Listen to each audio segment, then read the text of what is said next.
सारे भैया ने भाई मेरी राम राम भाई। बड़ा इंटरेस्टिंग सा विषय है महम विधानसभा। अभी तक सच बताऊं मैं 2-3 दिन पहले तक मैं जब महम के बारे में लोगों से मिल रहा था कि महम की स्थिति क्या है, कौन मजबूत है, वहाँ पे 2 ही नाम थे, बलराज कुंडू और बलराम दांगी। तो और जो आज़ाद उम्मीदवार इलेक्शन लड़ा है वे अलग है, खैर और तो कोई ज़्यादा सी गिनती है नहीं। लेकिन जब कल कार्यक्रम हुआ दीपेंद्र सिंह हुड्डा जी का, मैं उस सारे कार्यक्रम पे फोकस कर रहा था कि भाई क्योंकि कुछ एक सीट ऐसी हैं जो बहुत स्ट्रॉन्ग हैं। तो दीपेंद्र सिंह हुड्डा जी के मैं कार्यक्रम देखूँ था, वो दिन में लगे थे, रात तक होगी महम में उन्होंने टाइम निकाला। और पहले तो आप है ना सारी बात छोड़ गए, या वीडियो देखो, ये फोटोज देखो, ये प्रोग्राम देखो दीपेंद्र जी का।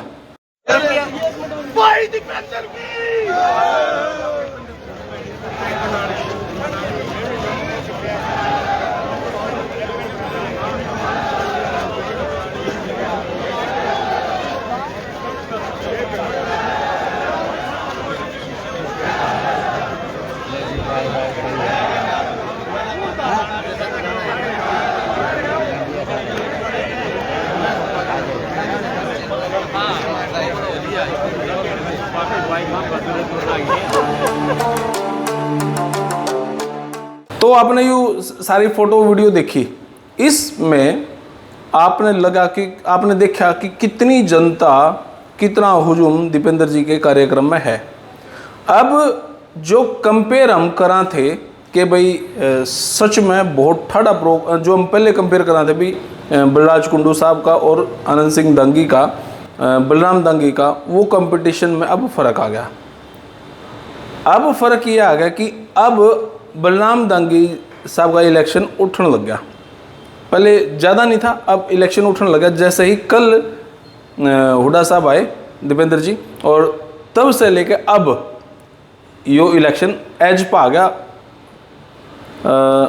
और बहुत सारी बातों में जो हमने सुनन में होती, बोला था कि नहीं बोला था पता नहीं, बलराज कुंडू ने ऐसा कुछ कहा है कि भाई अगर मैं जीत गया तो मैं भी तो हुड्डा साहब को दोहरे जाऊंगा, ऐसी कुछ बात सुनन में आई थी। फैक्ट था कि नहीं था। लेकिन मैं एक बात कहूँ, अगर ऐसा है तो बाईपास क्यों जाना? अगर उनके समर्थक हुड्डा साहब के समर्थक हैं तो वे बाईपास जाके किसी और को वोट क्यों करेंगे? वो वोट किस तरह करेंगे? सीधा डायरेक्ट रास्ता बलराम दांगी से। जब जाना ही घूम फिर के आपने हुड्डा साहब के पास, तो अपने रिलेशन क्यों खराब करे दांगी साहब से? अपने रिलेशन डायरेक्ट क्यों नहीं आदमी दांगी साहब के पास जाऊंगा? और बहुत सारी बातें निकल गई। अभी आप ये भाषण सुनना दीपेंद्र जी का, और दीपेंद्र जी इसमें क्या कहे हैं? दीपेंद्र जी कहो भाई सावधान रहियो, वोट काटू मार्केट में घने अंड हैं। चल मैं तो हरियाणा में बोल दिया, बाकी यह बात उनकी एक बार सुनो। और जैसे 2019 के चुनाव में रात के अंधेरे में 4 बजे मौत के पहरे में साजिश और षड्यंत्र रचे जाएंगे, ऐसे ही आपने देखा होगा कई वोट काटू भी उतारने का काम किया है। कई वोट काटू बीजेपी के इशारे से वोट काटू आपके बीच में आएंगे। इनेलो की बात हो, जेजेपी की बात हो, या कई निर्दलियों की बात हो, बीजेपी के जिनको बीजेपी के साथ साठगांठ से आपके बीच में उतारे जाएंगे।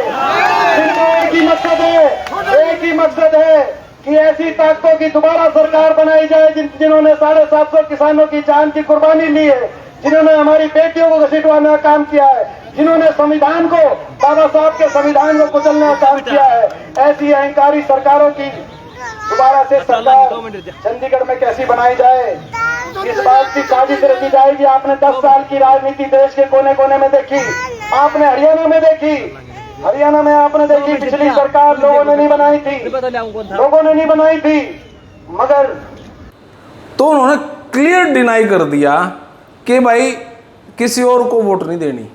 वह जजपा का एग्जाम्पल दिया। आज लोग इस सरकार को पलटना देना चाहते हैं, मगर दिल्ली के तानाशाह साजिश और षड्यंत्र से आपके बीच में निर्दलियों को भेजेंगे, जेजेपी को भेजेंगे, इनेलो को भेजेंगे। ये जो निर्दलीय जेजेपी और इनेलो आपके बीच में आए, उनको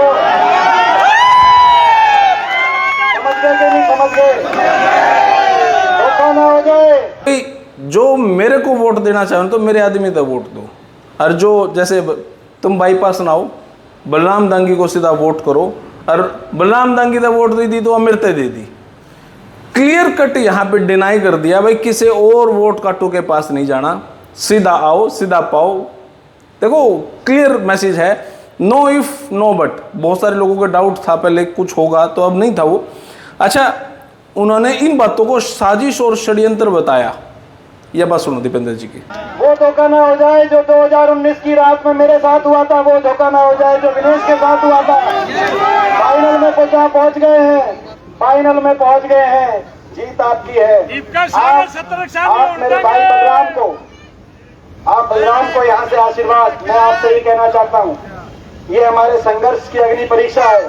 छत्तीस बिराजी से कहना चाहता हूँ, इस इलाके को आगे लेके जाने के लिए, महम के उज्जवल भविष्य के लिए और हरियाणा के भविष्य को बचाने के लिए आप एक एक वोट भाई बलराम के पक्ष में, कांग्रेस पार्टी के हाथ के निशान से एक एक वोट आप।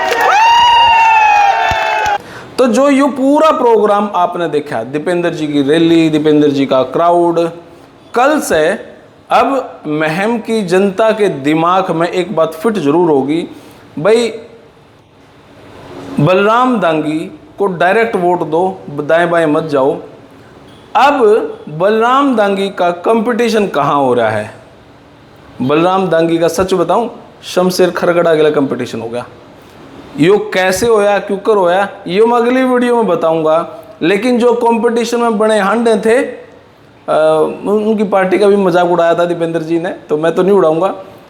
अब आप ध्यान रखना, यो कंपटीशन बलराम दांगी वर्सेस शमशेर खरगड़ा होने जा रहा है। शमशेर खरगड़ा जी ने, मन तो लगता नहीं कि भाजपा के टाइम पे इतना बड़ा प्रोग्राम करा था, अब उनके प्रोग्राम डे बाय डे बढ़ रहे हैं। तो यो लास्ट तक आते आते शमशेर खरगड़ा के लिए कंपटीशन होगा। तो और इसमें भी बड़ी शानदार राजनीति होगी, देखते जाओ। आप सबके प्रोग्राम देखा भाई। और फिलहाल यह वीडियो इतनी, आपने किसी लगी कमेंट बॉक्स में रह दे। तब तक ले धन्यवाद। जय भारत माता की जय। Thank you. ताकि जब विधायक दल की बैठक हो, 8 को जब आपकी सरकार बने और विधायक दल की बैठक हो, तो विधायक दल में ऐसे भी विधायक चाहिए जो खुद तो है ही, लेकिन साथ में मैं 1, 2, 4 विधायकों की ड्यूटी भी लगा दूं कि समझ गए कि नहीं समझ गए? ये लड़ाई है, इस लड़ाई को आप समझो। तो इस लड़ाई को समझो। मैं फरमाना गांव से, भाई फरमाना गांव का तो मैं एहसान पहले ही मान रहा हूँ कि भाई जो 102 डिग्री बुखार में आपने जो कभी जो है रिकॉर्ड बना दिया, तो अब तो मैं समझता हूँ कि कुछ ना कुछ और ज्यादा। तो मैं आप सबका बहुत बहुत धन्यवाद करता हूँ, पूरे गाँव का।